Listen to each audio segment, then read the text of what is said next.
Okay, good afternoon, ladies and gentlemen, and welcome to this follow-up dialogue on the technical expert meetings with a particular focus on renewable energy.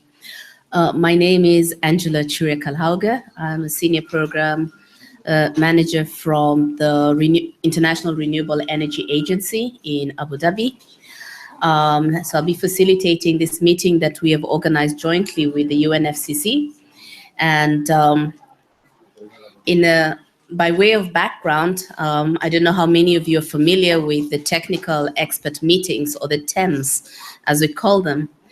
However, we did have two of these that were held in June 2015, and they were organized as part of a process of technical examination of mitigation opportunities.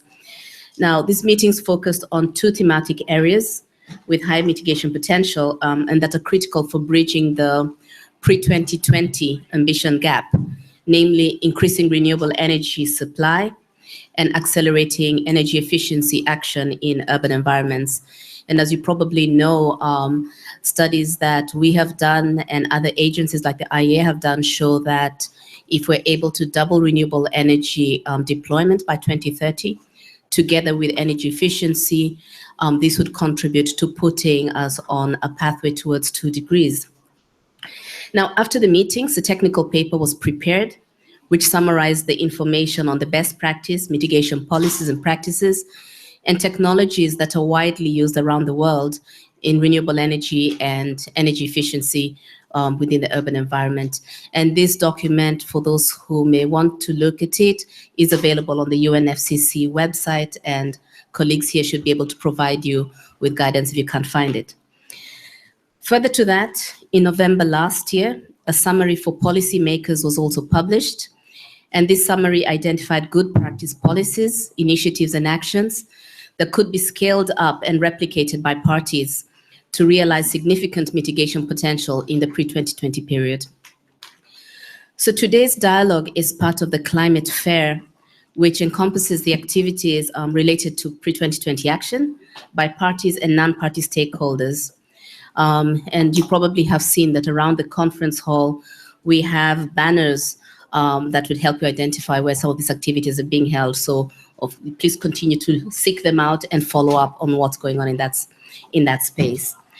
You will also recall that in Paris, we had the Lima Paris Action Agenda, which was a space where non-state actors, state actors could come together and present some of the actions and initiatives that they were undertaking to advance ambitious climate action. So through the TEM process, and actually this dialogue today, you'll also have an opportunity to get more information on some of those initiatives. And the TEMs, as you know, provides us with a space to, in a formal way, link what is happening outside the policy discussion to be able to continue to inspire and inform the discussions that you as parties and you as representatives of different organizations will be undertaking. So today, the objective of our session twofold.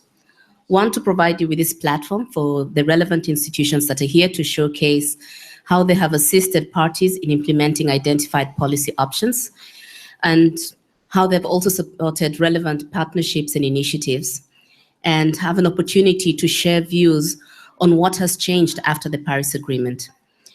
Secondly, it also provides a space for parties and other organizations in the room to discuss how they envision continued engagement with the organizations that are here and others who are also in the room, because we cannot cover everything during this one session, in the context of the technical examination process, and with a view to maximize the ongoing value of these efforts. So with me, I have a panel that constitutes of experts representing different initiatives and organizations. We have Ms. Dudu Tlengetwa Masina, who's the chair of the Technology Executive Committee. She will explain to us the work of the Technology Executive Committee in relation to renewables. We have Ruth Kempner, my colleague from IRENA, who will present you with the outcomes of the Innovation Week that was held last week, which looked at renewable energy technologies. We'll have an opportunity to raise some questions for clarification with these first two presentations before we proceed into the next part of this session, where Mr. Juan Hofmeister from the Green Climate Fund will give us an overview of how the Green Climate Fund is engaging on supporting renewable energy as part of climate action. Dr. Yuba Sokona from the South Center, who will present to us the African Renewable Energy Initiative, an initiative that has received a lot of attention, that innovatively works to advance renewable energy deployment in Africa.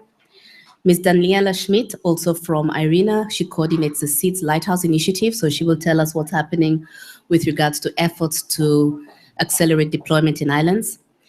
And lastly, Mr. Ed Cameron, who's here from the private sector. I think he's sitting at the end of the table. And Ed will tell us, give us the views from the RE100. I think some of you may know what that is, but he will tell us more about that. But he will also help us look forward in terms of how do we engage the private sector a lot more. So I won't say any more since we have very little time. And I would like to now invite our first presenter, Ms. Dudu Lengetwa Masina, to present to us on the work of the tech. Thank you very much, Angela, and good evening to everyone. From a tech perspective, I'll just give you what we have done, which is at the beginning of last year during Tech 10, we held a thematic dialogue which was on development and transfer of technology in distributed renewable energy generation and integration. This was held on the 10th March 2015.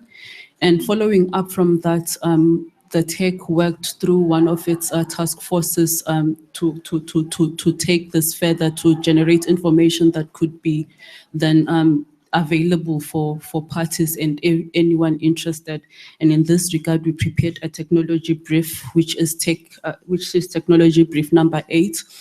It's available outside and it's also available on the website. And also even the report of the thematic dialogue is also available on the tech website under Tech 10.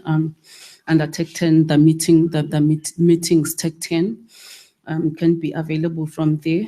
This tech brief was launched in November 2015 at COP21, and it had some key messages on which is what I will just share with you briefly right now.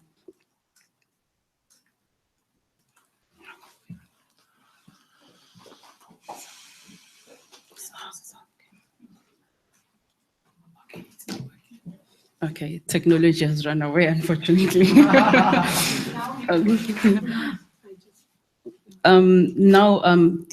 Going to now what came out from the workshop and subsequently into the tech brief. We had some highlights and some key messages. One of the things that came up is that distributed renewable energy can contribute significantly to GHG emission reductions through generation of low carbon electricity, both in the pre and post 2020 era. And also it can deliver electricity services in areas that cannot be supplied by centralized grids and also provide core benefits.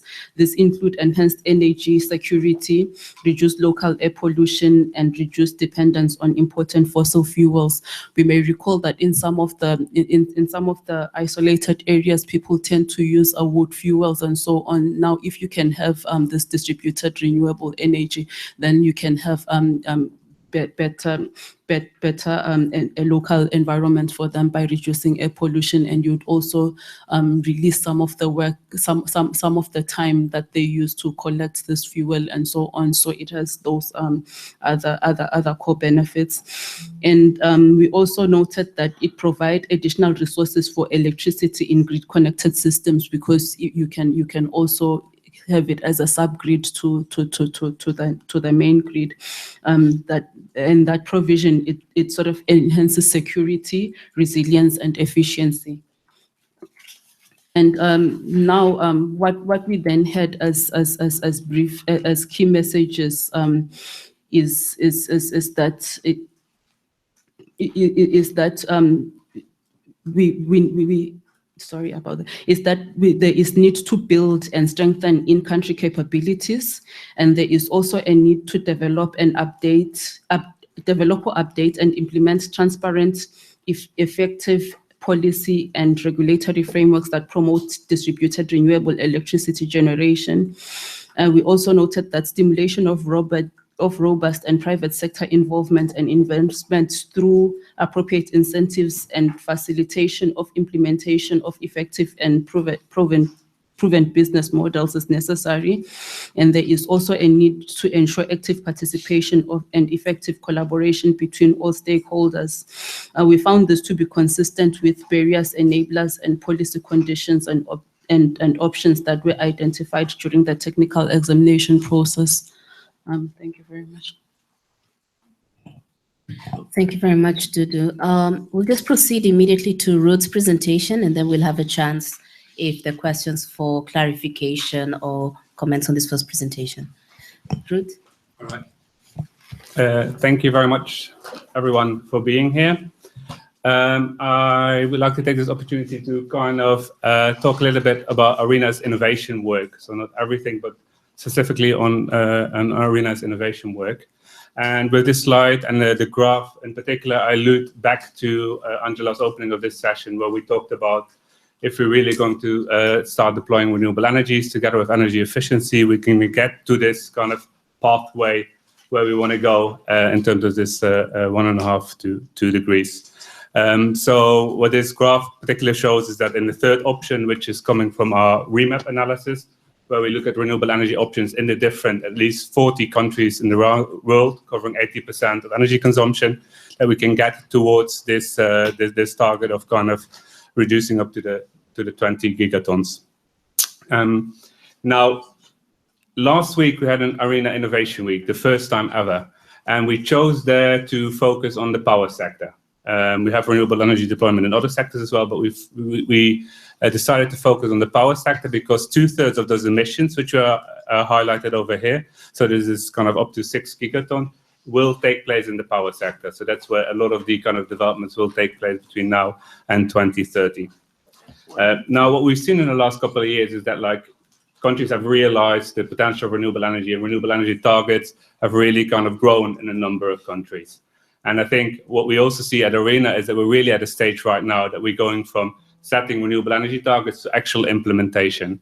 And that's indeed where this innovation aspect is coming in. We're moving from targets on the paper to people, lots of different people working on putting renewable energy on the ground. Now, the question there is kind of what is innovation then? And on the one hand side, it's clear that we have renewable energy technologies and that they're working. And they're working pretty well, especially if you look in terms of performance, but also in terms of cost. We have the whole range in the power sector from kind of hydropower to solar to wind, which are coming in at prices which are very competitive really around the world. So those technologies, those power generation technologies are already there and already working. So the question, of course, is then why do you need innovation or do you need more innovation? And from last week's event, it was clear that we really have to kind of start expanding kind of our definition of innovation. It's not only about technology, but what we really saw in this event, it's about innovation, what we call the systemic space. So it's policies, financing, business models, and how do you create like markets, for example, in the power sector. It's about operational innovation, and some very exciting things are happening over there, where it's not only renewable energy deployment, which is kind of replacing the conventional power generation, but what we're also seeing over there is that it's catalyzing new developments in the power sector. We're having smart grids coming in, which were already there, but with distributed renewable energy, they're really elevated to the forefront. And we see not only kind of the big technology suppliers around the world working in this space, but a lot of new, interesting kind of startup companies around the world picking up these technologies which are available and developing completely new systems around that. So this is something which was very exciting, which we saw last week. Now, one of the other things which I thought was very exciting was that we had about 230 people over there, and about a third was policymakers, and the rest was kind of academia and people from industry. So we're moving and engaging much more with the practitioners, the people on the ground, which eventually have to do it. And what is interesting is that the innovations are taking place like everywhere. We try to kind of, in our session, segment kind of discussions around mature electricity systems. So we call systems where you have essentially low electricity demand. So you're replacing existing capacity with renewable energy capacity.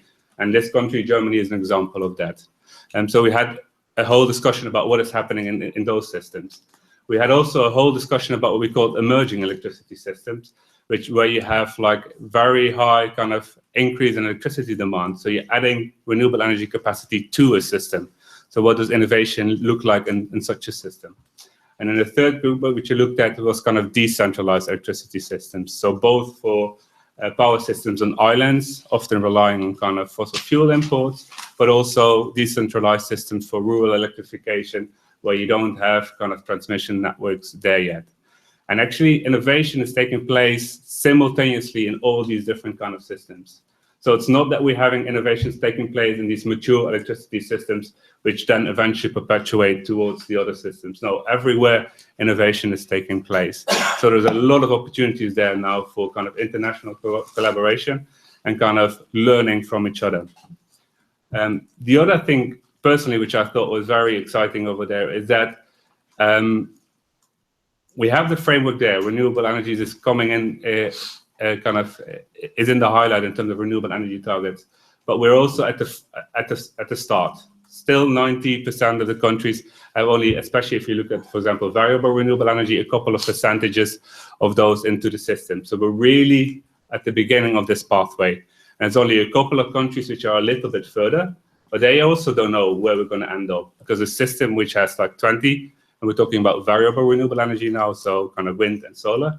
A system which has 20% of variable renewable energy in the system is completely different than one which has 50% in the renewable energy system. And a country like Germany, where they're moving to 50% or even 80% longer on, this will be a time frame of 20 years. But you have small islands where this time frame could be less than 5 years if you put a couple of megawatts of solar PV and wind into the system. So there you already can start learning about what these systems look like, which then can be transferred to other systems. This is a very exciting kind of area which we discussed. Now, I didn't want to kind of go away without some kind of words. So I thought I'll give you a couple of things which, when I came out of this Innovation Week, where I was astonished by, which I think are things which I hadn't even heard of before. So one of those which I heard of last week is that we're moving towards electricity systems which have digital twins, what they call it. So normally we have power flows going to electricity systems, but we're now moving to a system where we have so much data that we can kind of in real time already predict where power flows are going into the system, and that you can use to kind of really manage the systems much more quicker and much faster. This is something which is not nowhere here yet, but it's coming very, very rapidly. The other area which is rapidly evolving is kind of microgrids and mini grids. And we've already seen that in some kind of the islands and rural electrification, where these micro and mini grids are taking place without the transmission lines. But of course, they're also added to electricity systems which currently are already in place. And now you have there a lot of technologies about how do you manage those systems. But I think one of the exciting things over there is that with these mini grids, you can start kind of matching supply and demand locally much, much better, which then kind of leaves a lot of space or takes out a lot of redundancy, which is in current transmission networks, where a lot of the infrastructure in place is just to kind of match those peak demand hours. And with these mini grids, you can really kind of start building and transforming your electricity system where you match demand and supply locally much, much better, and therefore kind of make it much more efficient.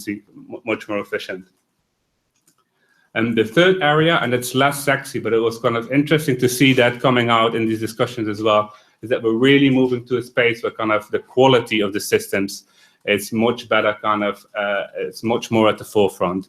So we're having really power systems which kind of are almost streamlined, that every kind of percentage of solar electricity or wind electricity or hydroelectricity is kind of taken out of the systems, making sure that they're operating at any point in time, that they're tested, that they are maintained to such a level that we're really taking kind of the advantage of kind of the free resources which the environment provides us. So those are some of the areas where a lot of the development is taking place right now. And so what we did with this is we created a matrix where we say, okay, these are the most relevant innovations taking place in each one of the systems. And then what we're trying to do is measure those up to each other to kind of create a kind of global innovation agenda. So we're working on this right now, and I'm happy to report back as this is coming out. Thank you. Thank you very much, Ruud.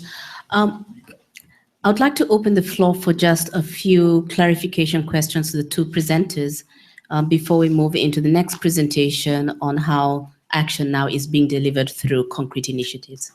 Please introduce yourself and keep your question concise and focused. Thank you. Thanks. I'm fine. Hi, my name's Amy. I'm from the New Zealand Ministry of Foreign Affairs and Trade.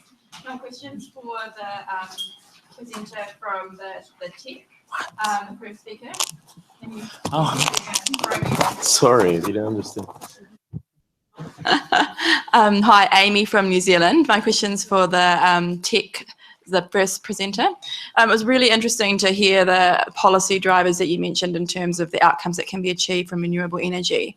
But I just wanted to ask if you have, if I can look forward to reading your paper as well, if there'd been much thought given to the broader kind of development objectives that can be pursued through renewable energy. So for example, for New Zealand, we do a lot of renewable energy work in the Pacific, and the fossil fuels that you mentioned is a huge benefit we've found in terms of the savings and the huge amounts of costs that the islands were having to spend on importing in fossil fuel-based electricity sources, and having that extra ability to use that money for other objectives is a kind of a double win. So interested in your thoughts on that. Thanks.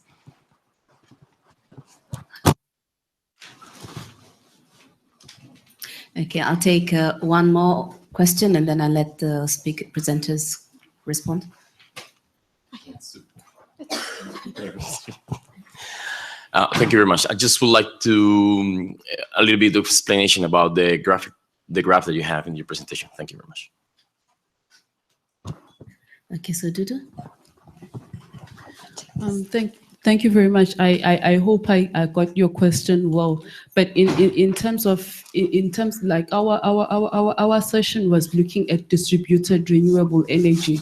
So it does not necessarily mean because biomass, if used in a renewable way, if it's used in a way such that you allow the biomass source to sort of like regenerate, then that is a renewable energy. But it's the element of distributed renewable energy, because if it's now distributed, then it means that the local pollution doesn't happen where the people are. So that's how you get that core benefit. But then it could be used, because you do need to look at what resources, renewable energy resources you have. It's not just restricting to one type of renewable resources, but we're just looking at it generally. But it was also the aspect of having it distributed.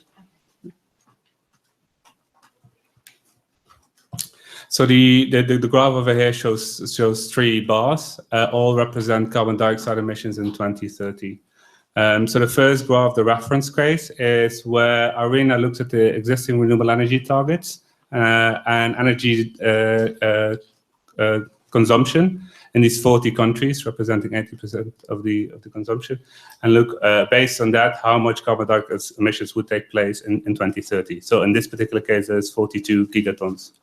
Now, if you then start looking at the INDCs and look at what kind of renewable energy options are pledged in there, then you see reductions of those that 42 gigaton. So on energy efficiency, you could have reductions of 5 gigaton and an additional 2.5 from renewable energy. Now, what we do with these 40 countries, we look at, okay, what additional renewable energy options are possible. And essentially what we're doing there, we're asking the countries with engagement of the experts, what existing conventional power generation, conventional power energy sources could you replace economically realizable with renewable energy options. And we're also with that looking at energy efficiency at the same time. So from that, you can reduce actually your, what is it left over, 35 gigatons to 20 gigatons of carbon dioxide emissions in 2030. So that brings you on the pathway from the 20 gigatons. You still have to go a long way down, but it brings you towards that pathway to the 1.5 degree target.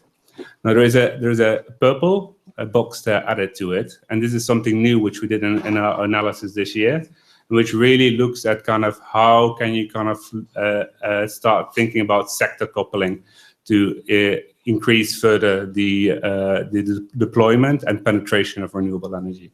So then we're looking at kind of electrification of the transport sector, for example. How could we maybe relocate industries to places where you have renewable energy available to them, so that you can increase the share of renewable energy in the industry sector? And what could you do more, for example, in buildings by integrating renewable energy to reduce there and increase the penetration of renewable energy there?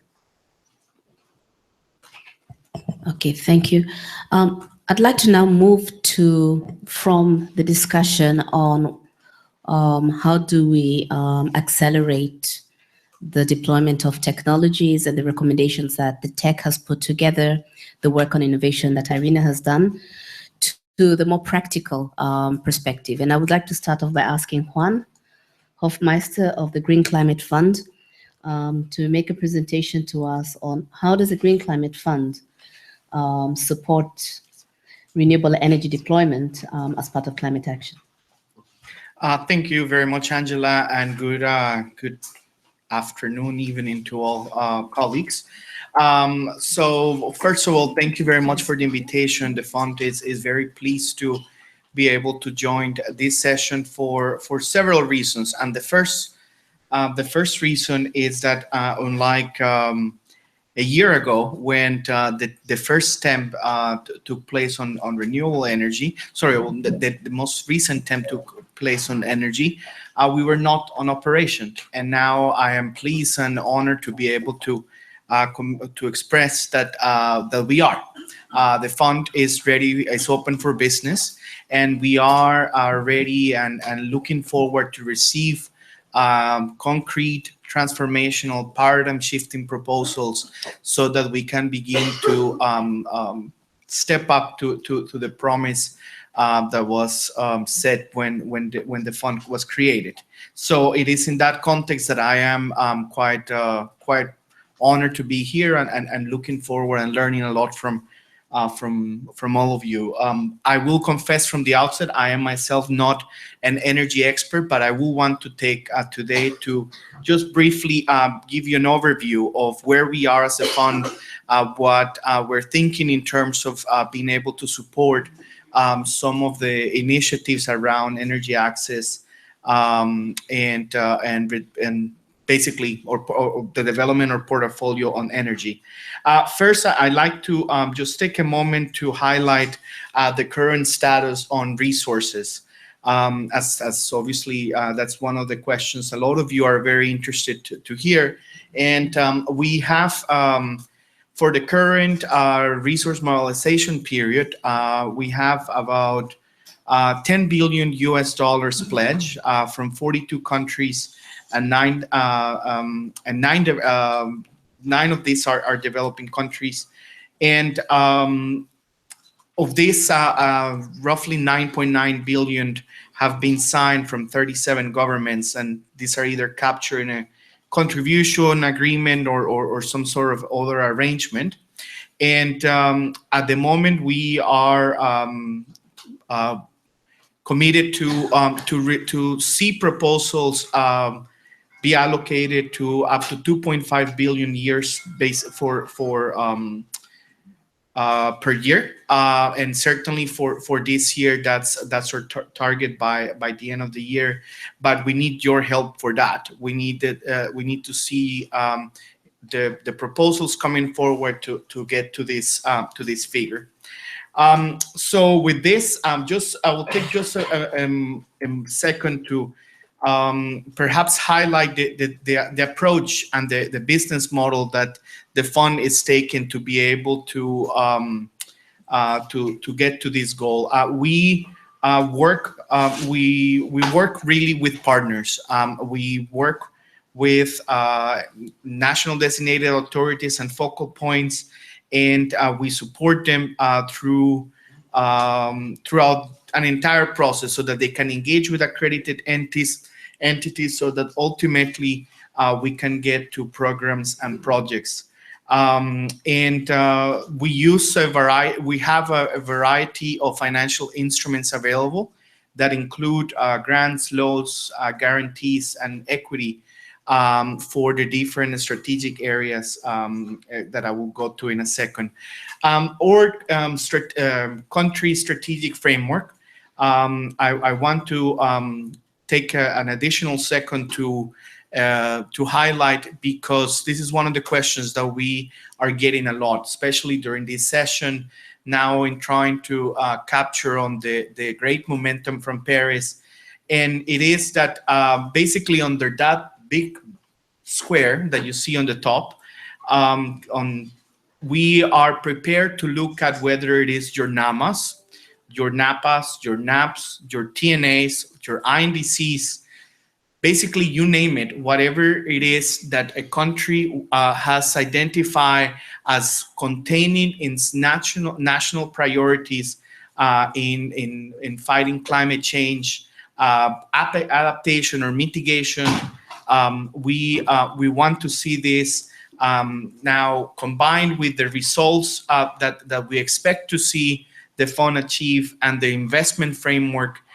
We are hoping that we will be able to have a country strategic framework, a country program between the Green Climate Fund and any of the developing country partners that we were created to serve. Or strategic areas, strategic impact areas. I won't list them all, but I will just simply obviously highlight in the context of this TEM that energy generation and access is certainly one of them.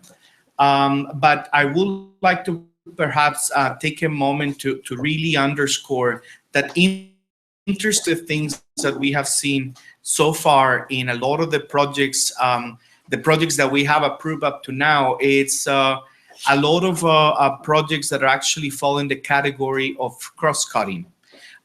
Projects that are not being defined as just being for mitigation or just being for adaptation, but rather projects that see themselves as contributing to something bigger than just reducing greenhouse gases, and that are well anchored in sustainable development. And so, of course, that's a very exciting thing for us.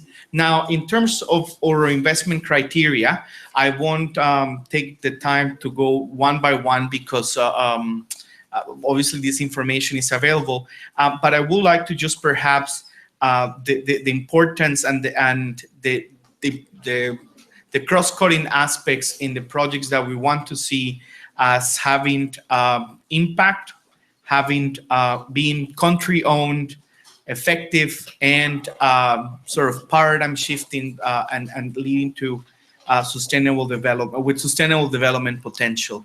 And this is the kind of project we're looking at. Now, how we do this, we actually have obviously a very strong portfolio and want to develop an even stronger portfolio with the public sector. But one of the unique features of the fund is that we have actually what we call the private sector facility that has been set up with really as a dedicated facility to work with private sector, to engage with private sector, and to offer the financial instruments that in collaboration with countries, we hope to see sort of forge very strong partnerships to advance and mainstream actions in the private sector. We have the possibility of interventions that range from providing credit lines and refinancing, equity, guarantees, etc. And we have already engaged by accrediting several private sector accredited entities that have a very strong portfolio of private sector operations. And we hope to see now over the coming years the pipeline really transform a lot of and bring a lot of results in the energy sector. Now, let me go into just a little bit more of the specifics in terms of how the fund is thinking of generation. There's obviously the very obvious nature of mitigation and the need to reduce emissions, but we're basically looking to achieve more specific results when it comes to shifting investment to large-scale deployment of low-carbon electricity, the extension of access of sustainable energies, and supporting small off-grid renewable energy projects. We think these are areas of great potential, and we are working to adopt distinct strategies and partnerships. Our board has very recently adopted a strategic plan immediately after Paris that basically, through a set of different actions, seeks to do two things. One is to actually support NDCs, and the second one is to really see paradigm shifting interventions be upscale and executed in throughout the developing world. I will to conclude a little bit, want to just highlight two of the like I said, we have only had one round of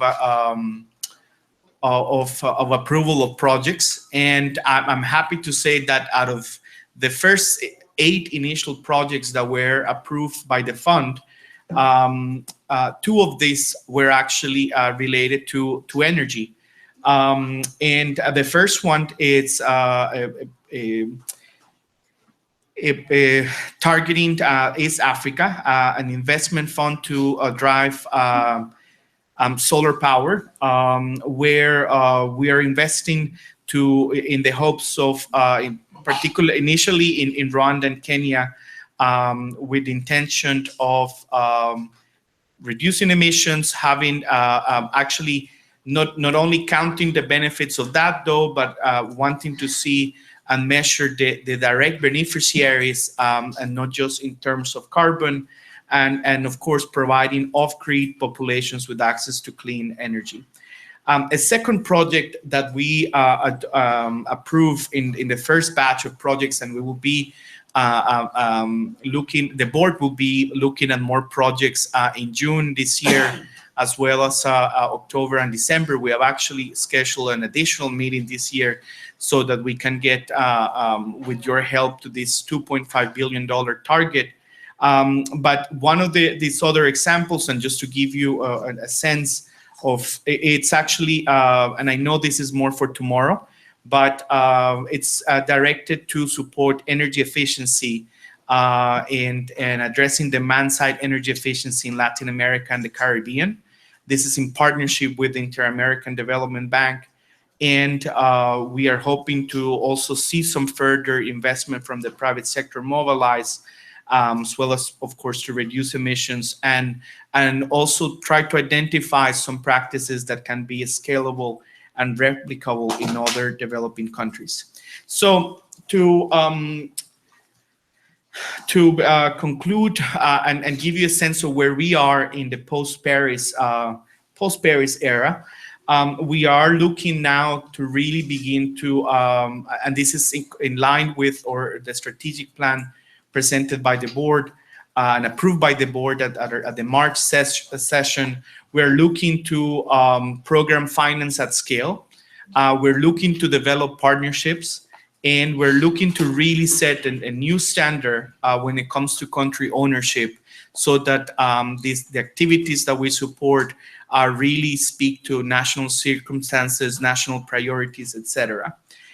We are working, and I say we, meaning Secretariat Board, around the clock this year to address the very comprehensive mandates that came from Paris, and I think it will be a process, not something we're doing in a couple of sessions, but we're looking to address complementarity and coherence with other funds. We think that's going to be a very important conversation, and as well as to, and I only highlighting 2 in this case, as well as to take a better look at supporting technology at the October session, and so This is just a sense of some of the things we are working on. I will leave the conversation there. Thank you very much for your time. This is just to highlight we're also looking at addressing, of course, matter related to forests, but that's not for this conversation. So thank you very much, and I pass it back to you, Angela. Thank you, Juan, and I must say it's highly commendable that the Green Fund now is moving towards the next phase of actually supporting activities on the ground, and we look forward to the further progress that you'll be making.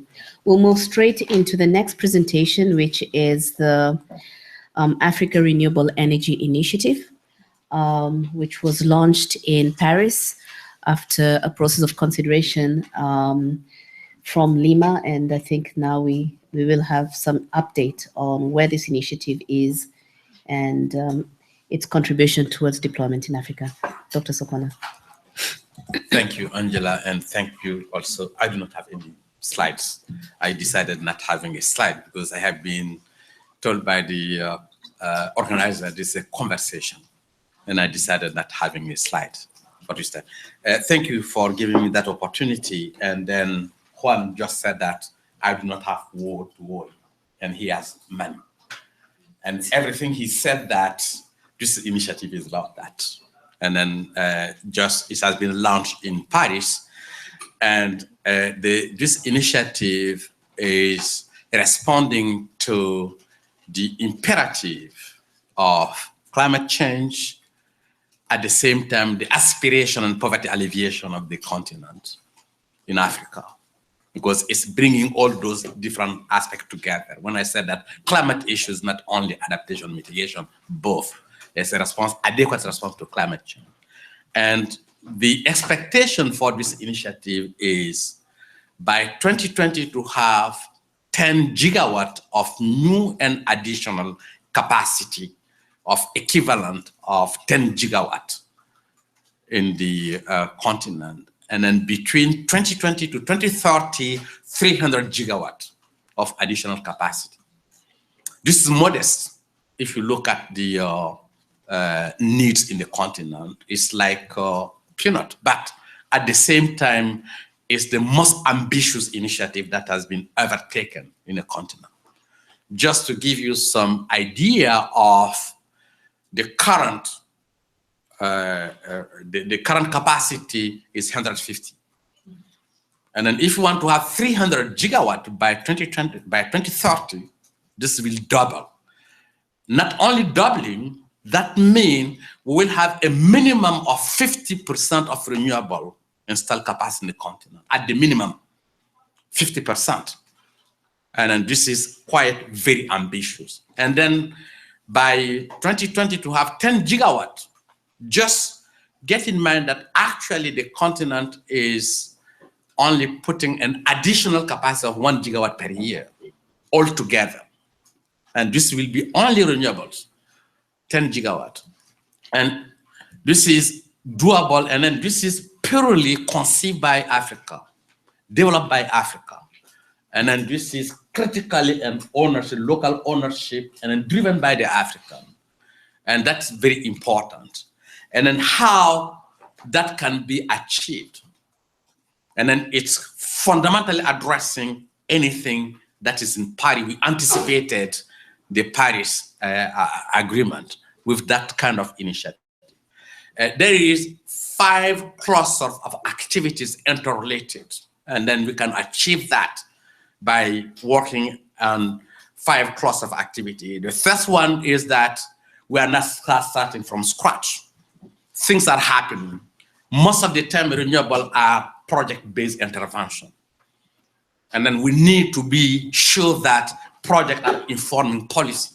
And then we build on what we learn, what mistake we have done, what success we have achieved. It will build on that. This is the first element. This is the mapping of existing aspect.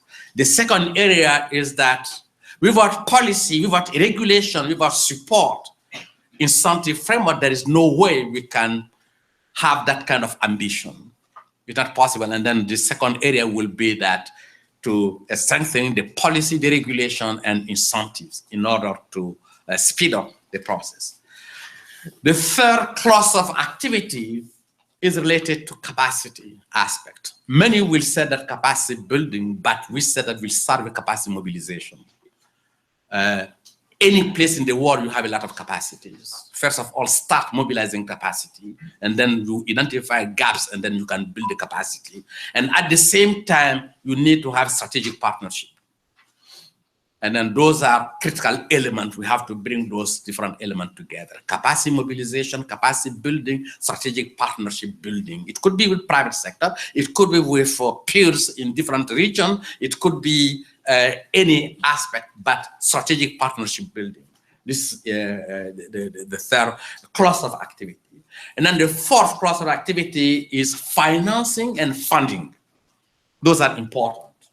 Already, Juan just said that the possibility that exists with GCF, and those are related to the financing and the funding aspect, and then we look at that.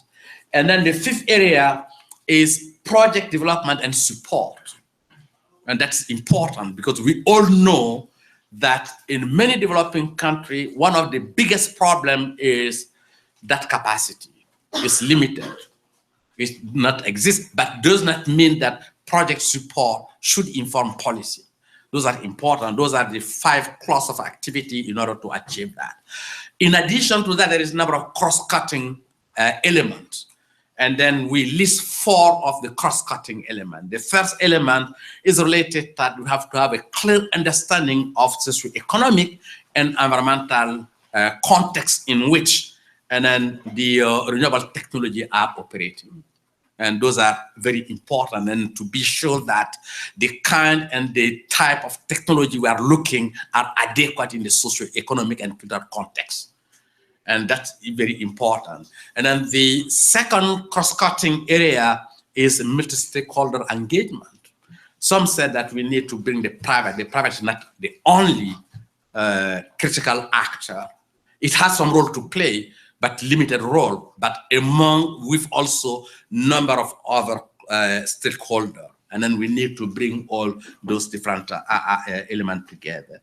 And then the third cross-cutting area is the wider context monitoring assessment. And then we have to have, because we have to depart from the business as usual. And then to be sure that if we invest that, it will last. And then the only way we can do it is to have a clear and thorough monitoring and assessment and observatory, and then to be sure that things are moving toward the right direction.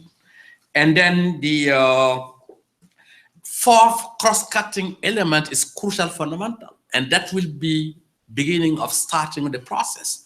That is communication outreach. And those are important. And then we are dealing with the 54 countries, and all of them has to be on board. And we are dealing with different stakeholders. All of them has to be on board. There is no way they can be on board without a critical, without a very well conceived communication and outreach activities.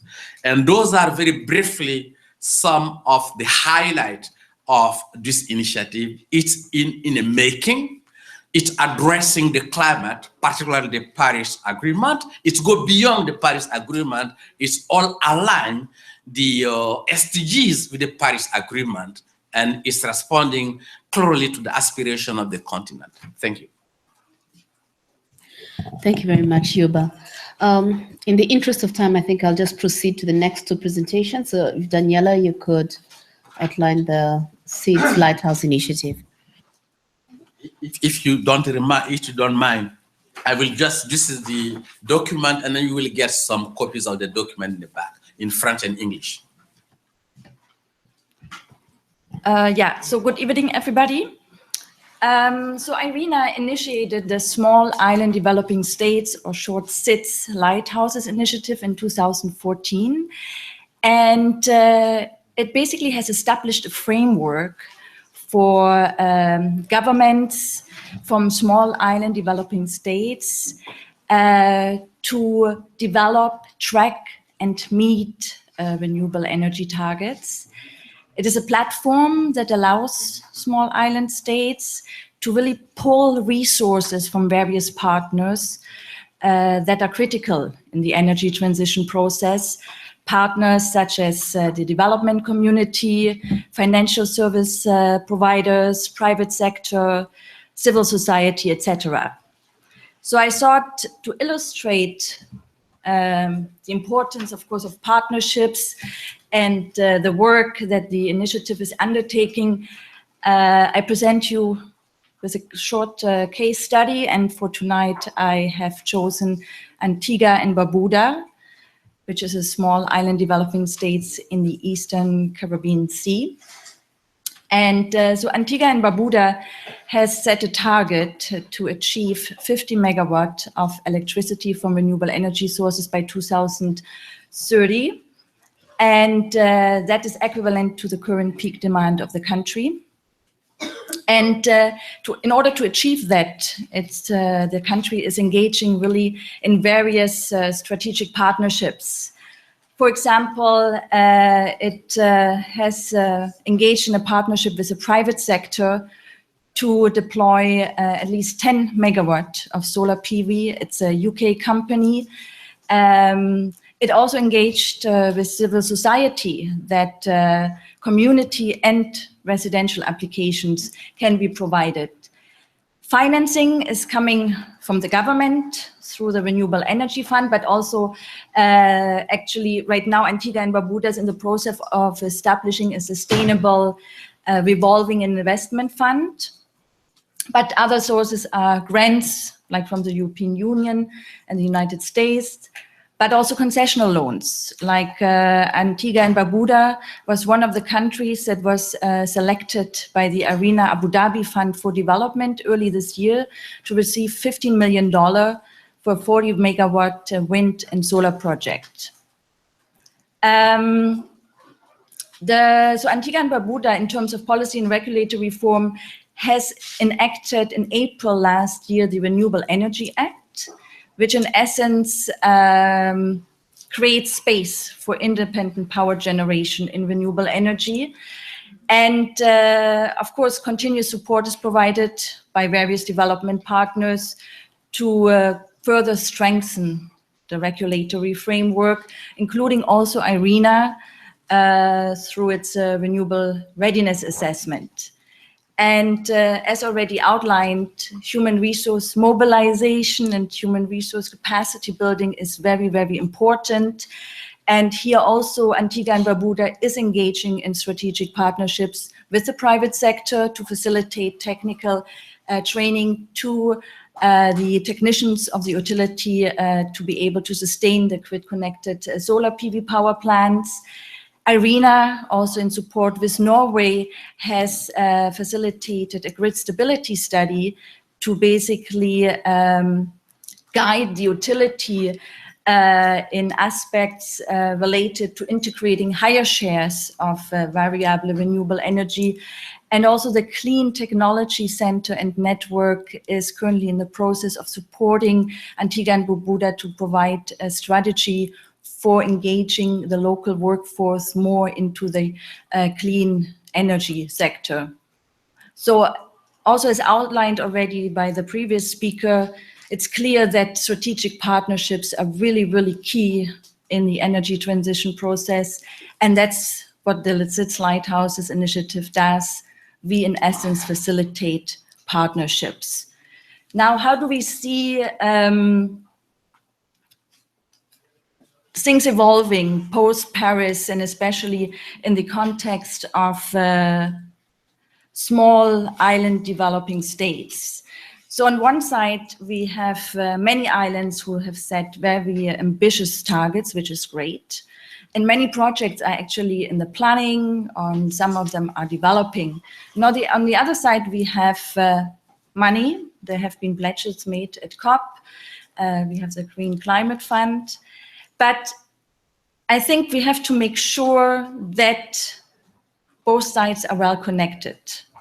First of all, in the context, for example, of islands, yes, targets have been set, but the investment needs to actually achieve these targets need to be quantified. And it needs to be identified where financing can be coming from, how it can best be structured. Then many of the islands, of course, the public sector is very much strained in meeting these investment needs and taking on more burden in terms of borrowing. So of course, there's an opportunity to engage more with the private sector.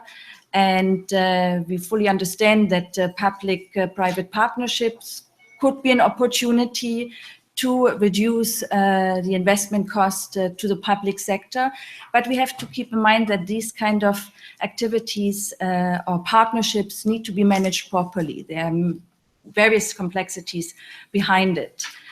And and to engage more with the private sector, it is also clear that legal and regulatory frameworks need to be in place. They need to be clear. Offtake mechanisms need to be in place, etc. And now what is also very critical and specific in the context of small islands is, of course, the size and scalability of projects. And I think that really requires from all of us a rethinking of the current financing approaches in order to avoid a funding gap. Just to explain what do I mean behind that is traditionally international or financing institutions, be it development or commercial, are very interested in large-scale investment projects, $50 million and plus. And this is not the reality of small island states necessarily. Projects are often much smaller in size. So, and sorry, I have just, and then of course, associated to those large-scale investment projects is also a very, cumbersome due diligence process. And that may not be necessarily needed for these smaller size projects, and actually represents a high cost, and it further increases the cost of financing. Another important aspect is application. Processes are possibly far too cumbersome for these small projects, and also knowing where to go exactly to get the best financing options, the best structuring in place. And then another aspect we observe is also, the quality of funding proposals in many cases still needs to be improved. So in summary, it's really, I think these are the key areas we have to really, really pay close attention, especially also in the innovation context. If we say, yes, small island states could be lighthouses and could show us further innovations because they want to achieve indeed very high targets by 2020, but we have to look at these aspects I just outlined and further collaborate in these areas. And that is where also the initiative aims to fill a gap and to bring those different stakeholders together. Thank you. Thank you, Daniela. So now we have heard a presentation on a fund that is now operational and innovative in the sense that we're trying to shift the paradigm in how climate finance is going to be done. We've heard about this African initiative that provides us with a framework and objective of how to advance renewables in Africa. And now on the Seeds Lighthouse, which I hear is a platform to engage a whole range of actors to drive renewable energy for small islands. In all of these presentations, the private sector has been mentioned, and the role of businesses. And as we know that the future of deployment will depend also on the extent to which we can mobilize private capital as well. So Ed, I'd like to turn to you to get the perspective of the RE 100 and not only in telling us what you're doing, but also maybe if you could highlight what do we need to do better so that we can actually accelerate action. Okay, thank you, Angela. Good evening, everybody. I'm going to actually tell you what the 4 main messages are at the very beginning, because it's the end of a long day and I'm sure you're all struggling in the heat. So before I lose you, I'm going to tell you what the 4 main messages are so that you won't forget them on your way out the door. The first main message is that the volume of action and the scale of ambition coming from the private sector is increasing all the time. That's a very positive development. For those of us who have worked decades on climate change, it is something that is unprecedented, and that's something to be warmly welcomed. The second thing to say is that the Paris Agreement is already having a significant effect on companies, both in terms of the companies who procure energy and use energy, but also, of course, for the major investors who are currently making bets as to whether they will invest in fossil fuels or stimulate the transition to a low carbon future. So congratulations to everybody in this room who labored long and hard to come up with an agreement that is not only unprecedented in terms of its diplomatic force, but is also defining in terms of its impact on the global economy. That being said, those same companies who are now increasing the scale of ambition and the volume of action are coming up against domestic challenges and barriers, policy, financial, and otherwise, that are preventing them from going further faster. So the bad news is you cannot yet retire and go off to the beach and celebrate Paris. You now have to go home to national capitals, and you have to work on the domestic challenges and barriers that are going to prevent further ambition going forward over the course of the coming years. The third main message is that we have a genuine opportunity to turn this technical expert, these meetings, and the technical examination process more broadly into a genuine forum for collaboration, moving from conversation, which is what we've had up until this point, to genuine collaboration in a manner that will not only deliver further GHG emissions reductions, but will also guarantee equitable access to sustainable development. Because as previous speakers have said, we cannot only safeguard the global climate without tackling issues of prosperity, access, and livelihood creation right around the globe. But in order to do that, we're going to have to make some changes to the way we operate. And I'm going to have some suggestions for that. And then the final thing is that I was told to speak for 5 minutes or less. So there's going to be little detail in what I say. For those of you interested in more detail, we are actually putting in a formal submission to the TEMs, and you're very welcome to read through that formal submission and to come to us for more information. So moving ahead, I am here to represent a coalition called We Mean Business. This is a gathering of 7 business-facing networks that together work with thousands of the world's leading companies, not just leading in terms of their size, their market capitalization, the number of people they employ, but also, frankly, they are leading companies because they are celebrity companies. They have impact. They have impact in their supply chain. They have impact in their relationships with consumers, and they have impact in popular culture. People listen to them.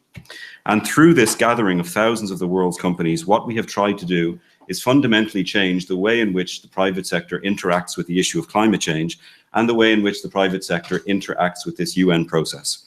And we've tried to do that in a number of ways. First of all, we've tried to work with the private sector to elevate climate on the decision agenda and to engage the private sector in shaping policy alternatives. This means, for example, at the international level, we were very, very active in the years leading up to COP21 to try and not only put in place a generic call for climate action, but to actually sit with negotiators and to craft decision text so that we could come out from Paris, not just with a diplomatic agreement, but with an instrument that was truly catalytic of business action. We advocated for 8 specific policy asks because we felt those 8 specific asks would send a signal to the marketplace and begin to mobilize not billions of dollars, but trillions of dollars, the real money that's going to be required for a transition to a thriving clean economy. Having come through Paris, we're now turning our attention to domestic policy agendas. So for example, in the United States, those of you who follow the policy discussion in the US and who can look beyond Donald Trump will see that the Clean Power Plan, which is the signature initiative of the US administration's work on climate change, the Clean Power Plan is under threat within the Supreme Court. So we are mobilizing the private sector to call for Supreme Court approval of the Clean Power Plan. We're mobilizing a large cavalcade of companies to file what are called amicus briefs to the Supreme Court to make the argument for why the private sector wants the Clean Power Plan to go forward and to continue. Similarly, within the context of the European Union, our colleagues in the Cambridge Corporate Leaders Group are working to help the EU shape the Renewable Energy Directive so that it is more consistent across the full spectrum of countries within the EU, and again, so that it is more catalytic of private sector action on this issue. So working on policy is a key part of what we do. But going beyond policy, we're also working on concrete initiatives, and I'm going to mention a couple of them now. First of all, we have something called the We Mean Business Action Framework. And this brings together 20 different initiatives across a variety of sectors in order to provide a platform for private sector leadership. So, for example, we have initiatives on carbon pricing, on deforestation, on renewable energy, on responsible corporate leadership and advocacy, and so on and so forth, to look at the full spectrum of ways in which the private sector should lead on this issue, and to provide multiple platforms for the private sector to do that. One of these action framework initiatives is called RE100. This is Renewable Energy's 100. And this provides a platform for businesses to adopt a stringent commitment on renewable energy, 100% renewable energy throughout their supply chain. It provides an opportunity for them to create a peer group to exchange lessons on how they might go about meeting that commitment. It provides them with a platform to showcase what they're doing, to demonstrate corporate leadership, but also to pull more companies into this orbit.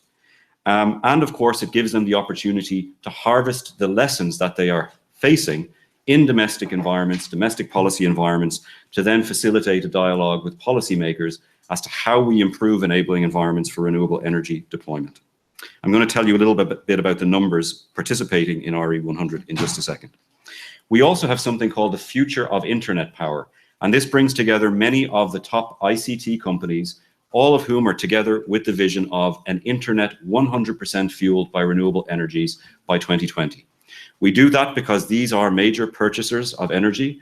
We do it because the ICT sector is one of the fastest growing sectors in terms of energy use, but we also do it because, again, these are major enabling or solutions companies within our broader economy. They reach a substantial audience, but they also provide services to the wider economy on things like business analytics, for example, that help other sectors of the economy understand their greenhouse gas use, and through that understanding to move towards greenhouse gas reductions. So we're working on policy, and we're also working on concrete initiatives. What we see post-Paris is, first of all, an increase in the volume of action and ambition coming from the private sector. So, for example, on the We Mean Business Action Framework, we have today more than 400 companies who are collectively worth a total of $8 trillion in terms of their total revenue. And we have 183 investors with assets under management in excess of $20 trillion. And they have collectively made close to 1,000 climate commitments across these 20 different initiatives that I talked about earlier. Put that into context for a second. We have been arguing in this process for years about $100 billion per year, which is a sizable amount of money. And to people like small island developing states, it can be the difference between equitable access to sustainable development or not. But 100 billion per year is never going to make a difference in the global economy worth $90 trillion. So we really do have to mobilize the power of the private sector, and that's what we're seeking to do with this action framework. Many of those investors are now deciding how to place their money, and as a consequence of their decisions, we're seeing, for example, major difficulties in the fossil fuel sector, major coal companies going out of business, and we're seeing not only the INDCs, which have a very large role to play in driving renewable energy, but we're seeing a shifting of private sector investment as well. Specifically within RE100, this particular initiative has grown from 20 companies this time last year when we reported to this TEM to 60 companies, including now companies from India and China, which is a very important development. And we believe that these companies, approximately 80% of them, are on track to meet their goals by 2020. So they're not just making commitments, but they're advancing down the path of action and implementation as well. What we've also identified is enormous potential. We currently have 60 companies, so there's a long way to go to get to scale. But we've estimated that if we can get 1,000 companies around the same scale of what we currently have, that will be about 3.4% of total global emissions, which will be more of the emissions of Africa as a combined continent. So again, the potential for scale, the potential for impact is absolutely enormous. What we now see coming out of Paris is a shift from the international to the domestic from many of these companies, but also a shift from commitments to real implementation. And that's where we're beginning to find the barriers. And this is where I want to begin to conclude my remarks. We have done a great deal over the course of the last number of years to persuade governments to sign up to aggressive commitments within the context of the Paris Agreement, not just in the short term with the INDCs, but I think the commitment contained within the Paris Agreement that essentially lies out a map for deep decarbonization is very, very important in terms of the long-term signaling to the marketplace. But we also see a great deal of problems that are persisting. For example, when it comes to renewable energy, there are substantial procurement problems that need to be addressed domestically. In many, many jurisdictions, energy utilities have a quasi-monopoly status, which means companies who want to procure more renewable energies are facing barriers because they simply don't have a utility provider that can help them meet that commitment. Similarly, in many, many jurisdictions, companies who wish to balance their energy portfolio by having more renewable energies are facing problems securing power purchase agreements. This is a problem of governance. This is a problem of policy making. This is not necessarily a problem of technology. So we need to tackle that enabling environment, tackle the monopoly situations, but also put in place the right policy and legal frameworks that allow more companies who wish to buy renewable energy the framework so that they can actually do it. What we also see are production problems. More and more companies are actually trying to create their own off-grid renewable energy, in part because they like the security of energy supply that provides, in part because they see renewable energy production as an investment opportunity for themselves. Their feeling is if they can produce off-site, they can use the energy they need and they can sell the surplus back to the grid. But they are again having difficulty doing this, in part because of location issues, in part again because the legal and regulatory environment that prevents them from doing this. So one of the things we need to have in this process is a conversation as to how we change those regulatory conversations. And then finally, we're seeing cost issues. There continues to be an imbalance between the cost of renewable energy and the cost of fossil fuel supplied energy. Sometimes this is related to the cost of capital in certain jurisdictions. Sometimes this is related, unfortunately, to the cost of technology and the price point for renewable energy in certain jurisdictions. So we need to begin to tackle those barriers as well. I have some thoughts about how we might go about altering the technical expert meetings in order to have a genuine conversation about these going forward, but I think I'll leave my comments at that for now. Angela, and hand back to you.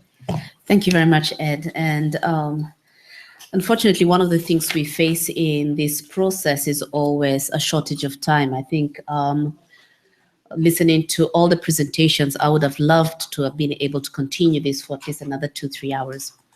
I'm going to open the floor for questions and for comments, and also for your feedback, because now you've heard some of the initiatives that are going on. You've heard how the tech is working to try and give us overarching recommendations and to focus work so that it can inform the policy process.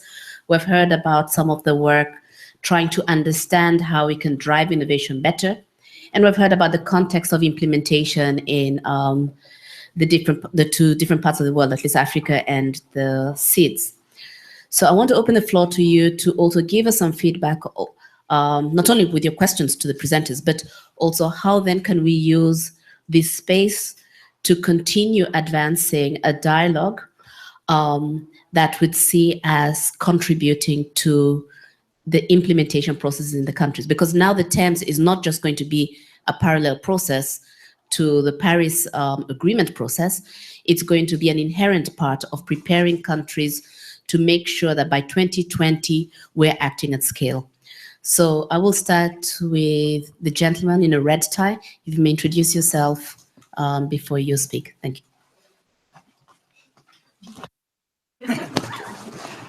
My name is Francisco Chavez. I work with International Hydropower Association.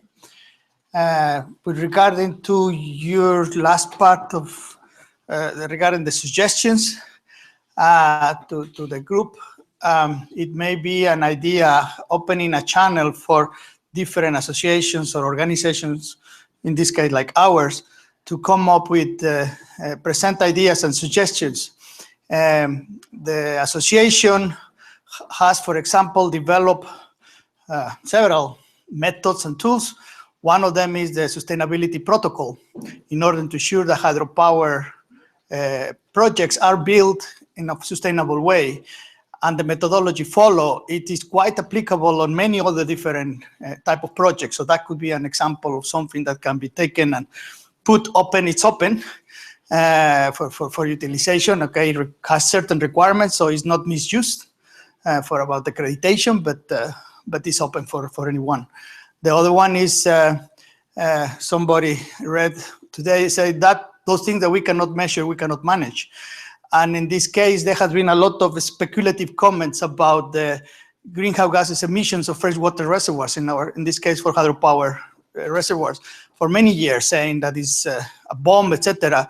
However, nobody has been able to come with substantial scientific and transparent evidence. So the association has developed throughout now almost 10 years a tool for measuring greenhouse gases of freshwater reservoir, which is now to be released now in November. So those are two examples that if there were a channel that could be approached or followed in order to bring such initiatives to the group for further utilization spread, then perhaps that can be something that can be contribution from the public at large or the other organizations. Now I have two questions. One is particularly the gentleman from the Renewable Energy for South Africa, for Africa, is that how do you consider security of assets? Hydropower being one heavy investment projects. If I were an investor, I would like to see how is the institutional strengthening or condition of the country to secure that now, especially in front of the terrorist acts that are happening around the world, it is protected. We can bring investors, we can bring all these solutions that you have mentioned, which is pretty much aligned with the objective by all means. But then to convince me, well, I don't have money to bet too much, but to convince an investor, a major institution, how in the long term that's going to be secure against some terrorist acts, that will be very interesting to hear, because otherwise that may be a barrier that will hinder actually to the realization of many of these attractive projects. And the last one I forgot, but okay. Okay, I'll take some more questions and suggestions, and please try to keep them brief since we have 14 minutes left. Please, sir. Hello, Andrew Hutchinson, Australian Government. Thank you for a fantastic set of presentations. I don't have too much concrete to suggest in the way of how you could change the format, but I did have just a short example to share of one way that in Australia we're trying to engage the private sector and actually give them a nice pathway to do so. We've got a range of policies. I'm not saying they're the best in the world, but they're sort of our way of having a crack at this situation. And one of those is focusing on that step of de-risking private investment in mainstreaming low emissions and renewables technology. So we've created what we call the Clean Energy Finance Corporation. It's got access to about $10 billion worth of capital investment. It's not 90 trillion, but you know, it's a start. And what that finance corporation does, it actually has a mandate to go out and invest in projects that aren't commercially viable from a risk perspective, and actually de-risk those kind of projects and sort of show the private sector that it can be done. They've then gone a step beyond that and are doing a range of innovative partnerships with banks, with other corporations, with transport fleets, with cities and councils, and are doing things like negotiating long-term power purchasing agreements and stuff like that. On top of all that, they actually do return a small but significant rate of return to the government. So that $10 billion is not gone. It continues to kind of cycle around and do good on the next go. So it's just a slightly different way, I guess, of investing rather than grant-based. It's tapping into finance and private sector disciplines. Thank you. Thank you. Thank you very much. I'm sorry I didn't introduce myself the first time I speak. My name is Giovanni Paone. I work for the government of Colombia, Ministry of Environment. I'm in charge of topics of mitigation. First, like some kind of a common question. How to move from the projects that you have been showing us that have some kind of scale, or not even in the level of a country, but probably in a region, or just a level of a project. In case of the projects that are now being presented to the GCF, some of them, to programs. You know, like how to move from this project scale to the program scale, because it's I think it's the move that we have to make in the case of renewable energies. Because moving from, I mean, setting up a project, it will be kind of an easy task, but to move from there to the program scale, national scale, will be another totally different task. And of course, we probably will have to learn a lot from the experience that Africa is going to take from now on with the program that they are going to have. And just related a little bit with the things that are now happening in this in Bonn, the negotiations, I believe that there's going to have huge impact. All the outcomes that probably we're going to have soon, or probably to Marrakesh, related to markets. So I think it's going to be some kind of power, huge power to all these kind of projects, probably not just in the renewable energy strategy, but also to the other kind of mitigation projects that we can start up in our countries. So basically, the question, that's kind of the comment, and the question will be, in the cases of the presentation that had to do with projects, how to move from this project to the programs, national programs. Thank you very much. I don't dare to throw it from there. Thank you. Thank you very much, and good evening, everybody. My name is Kati Simionova. I'm working with the Climate Change Secretariat and MSBI coordinator, and I know many of these smart people that are on the podium. When designing the program for the event tonight, we were thinking with Veronica to challenge the presenters to tell us what is new and different after Paris.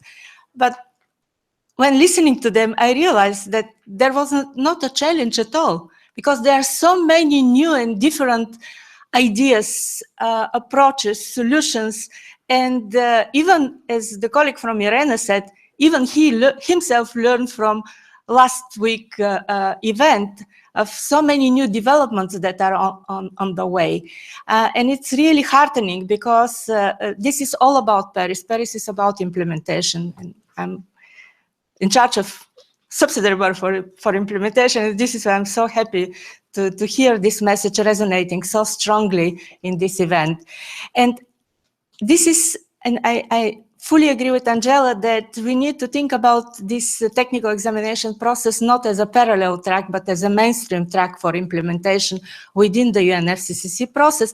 And then the key issue is that then how really to harness also the power of the private sector to make sure that we really have a scale of action that is necessary for all of us to see the transformation that we are all expecting. And I would really appreciate, in particular, to harness your ideas of how to really turn this process from conversation to collaboration, so that we can see a real impact on the ground of this particular process. Thank you. I would take just two very short last comments. I'm sorry, because some of the presenters here have to be in other panels. There's a young lady here. Sorry, excuse me. She's been waiting for a while. And then we will take, if you'll have 1 minute each, and then I'd like just to get some responses. Thank you for your presentations. My name is Inga Fritzenbuan. I represent WWF and also the Climate Action Network, and I'll try to be quite quick. I want to ask the representatives of the TEC and GCF how your organizations will be engaging with the champions in the next, with the high-level champions in the next months, to enable them to be able to present something meaningful at the COP22. Thank you. Okay, gentleman at the back, and then you will get the last word. Okay. Thank you. I'm Dave from Ministry of Environment and Forest, Government of India. My question to the distinguished presenter from the BSR. If I heard you correctly, I think you have mentioned that after Paris, approximately 1,000 commitments have been already on table. Can you just elaborate what kind of portfolio allocations have been made in terms of allocation of funds? If we club all the 1,000 climate commitments, and the second specific clarification that I need is in terms of the cost of technology transfer. If you can indicate how much out of those, whatever the number, $1 trillion, how much the developing countries will have to pay to import the ready to transfer technologies in order to enhance their ambition and action in the context of Paris Agreement. And a general question, how CTCN can collaborate with the private institutions who are ready to support in terms of not only enhancing the enabling environment in developing countries or the countries who need technology, but also to collaborate in terms of designing and developing R&D to locally manufacture those technologies in a longer time scale. Thank you. So thank you. Now the last question, and then I will open for the panel to respond. Up front here, second row.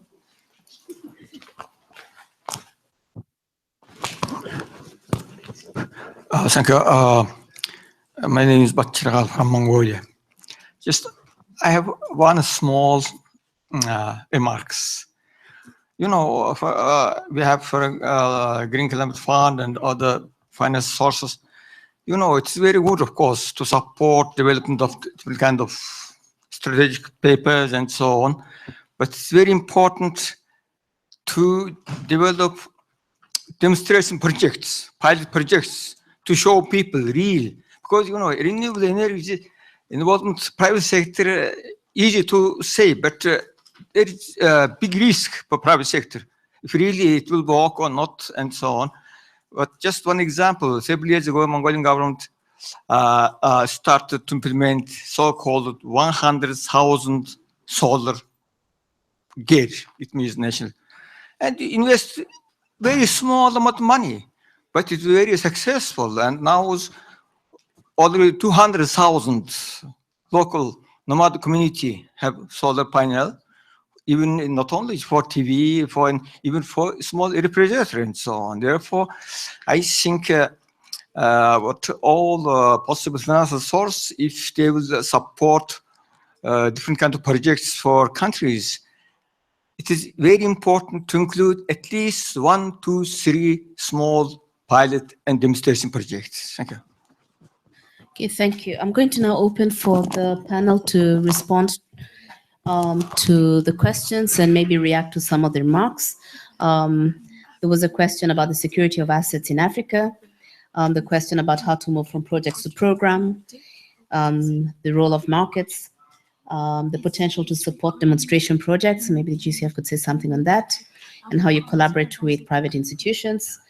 And I'll leave the question about engaging with the champions to the absolute end. So maybe if we can start with Ed. So maybe I can, first of all, tackle the question from the colleague from India. The first thing I would say is that I can recall speaking in Paris with the head of the Indian delegation, and he talked about the cost of capital, he talked about the price point for renewable energies, and he talked about the availability of technology as being the 3 key constraining factors for ambition within the context of India. And those are points that resonated with us enormously. And I can tell you and assure our colleague that all of our conversations that we have with our private sector colleagues who are engaging in these commitments are not just about the types of reductions they can make in the European Union or in the United States. They're also about tackling those fundamental challenges that are faced in emerging economies, developing countries and least developed countries. So we are having those conversations. On top of that, what we're also having conversations about, however, are the non-climate policies that are going to be essential for climate success. We have a tendency to talk about renewable energy technologies as being critical to success, and that's true, but also tackling things like governance, tackling things like corruption, addressing things like the investment landscape that prevent inward investment within the countries. These are all extremely important issues for us to tackle as well. And I think that's one of the areas where the dialogue between the private sector and many of the countries in this room can be strengthened, and the technical examination process can be strengthened as well, because we can't just have a process that's about showing up and having show and tell. We have to have a process that's about holistically addressing all of the challenges that prevent us from success and of course learning from the success stories that are already out there. But I think that's one thing that is really, really needed. And unfortunately, and I say this with love as a former climate negotiator myself, we tend in this community to get far too bedded down in our own world, within our bubble of what is now the convention center, what used to be the Maritime. I say that with scars. We get bedded down into that world without thinking enough about the real world out there and all of the complications in that real world that need to be addressed. And I think these non-climate policies are some things that we really need to address. Your second question was about the scale of the finance that's moving as a result of these commitments. I can tell you that we're doing a piece of research right now. We're calling it Business Determined Contributions, BCSs, or BDSs, BDCs, I don't really know all the acronyms, whatever it is. It's actually an assessment of the greenhouse gas mitigation potential of all of these commitments. And one of the things that we'll think about is to also assess the movement of finance as a consequence of all of these commitments, but we haven't done it in a cumulative way as of yet. I can tell you, though, that my favorite example of a business taking action right now is a company called General Mills. It's a food, beverage, and agriculture company in the Midwestern United States. Not historically a champion of climate change, historically quite reluctant to work on this issue, but it was persuaded to act on climate change because of its own understanding of risk, because of the pressure that was being applied to it by civil society actors, and because of the Paris moment. And so it put in place emissions reductions targets in line with the US government contribution, which is up to 28%.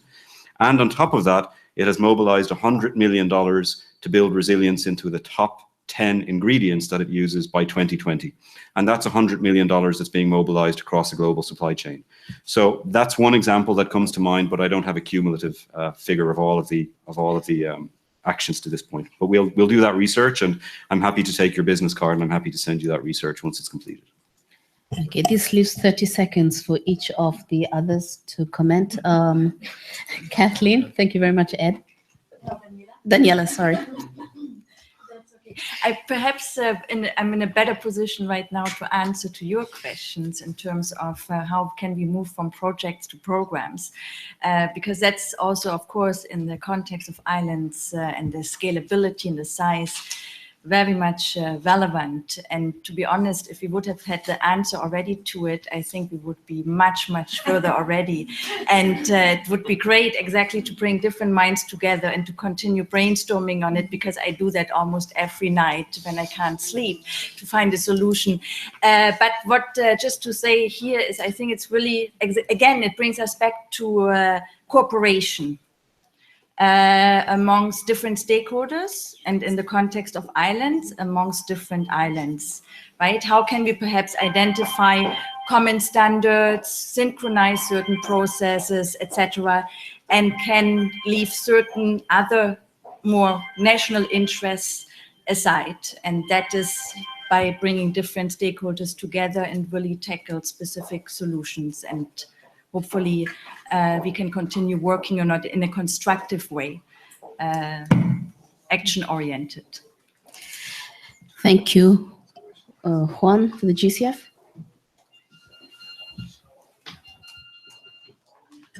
Thanks, and mindful of 30 seconds, I will just go straight to, on the matter of moving to programmatic approaches, well, our board has definitely identified this as a priority, and in fact, we are trying to tackle, well, they are trying to tackle with that issue, as it will be up to them to decide at the next board meeting in June.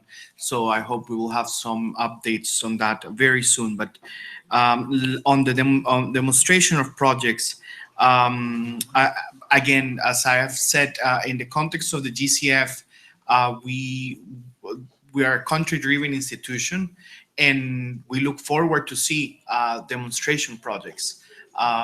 We are prepared to take and employ different instruments so that we can look at different risk levels. But again, we need to see those projects coming from countries. And so I turn the challenge back to you. Thank you. I will try to respond to all the questions together. What is new, and then project to programs, and the security aspects.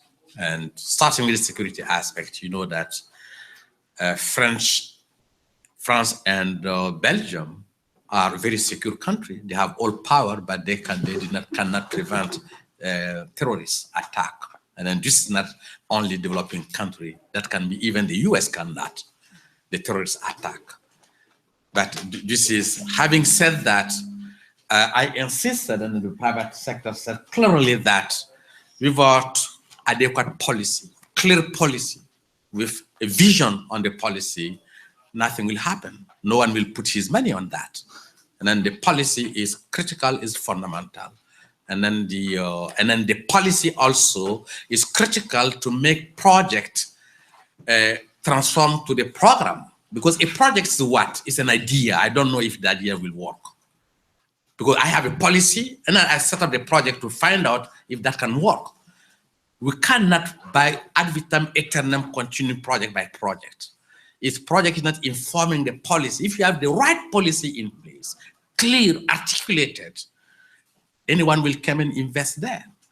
And then just an example, Morocco just launched, because they have a clear policy in place. They launched a bid for wind energy. They get it 5 cents, 4 and 5 cents per kilowatt hour. That was a bidding. And then they get 9 companies who bid in Morocco because a clear policy is there in place. And that is something to bring in. And then on the what has been changed, for the first time, this initiative, African Renewable Initiative, is under the responsibility of the head of the states. Because it's the governing structure is chaired by the coordinator, what we call the CAOS. This is the committee of the head of the state and government of African countries.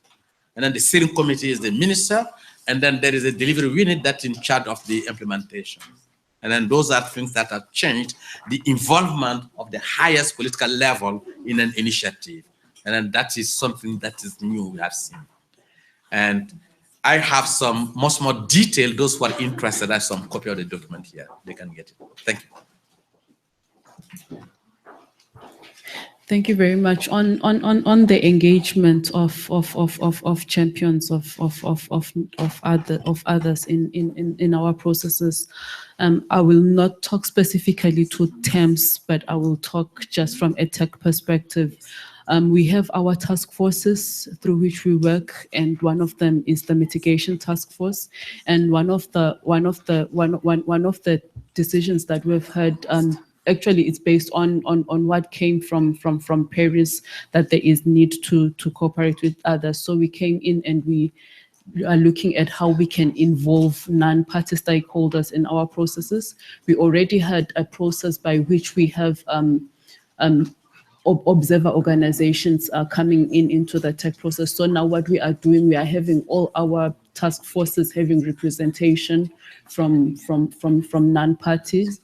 And what we are doing now, there is an invitation to the because we cannot have invitations to everyone to participate in the task forces, but we are inviting through the organization where there is bingo and ringo and so on.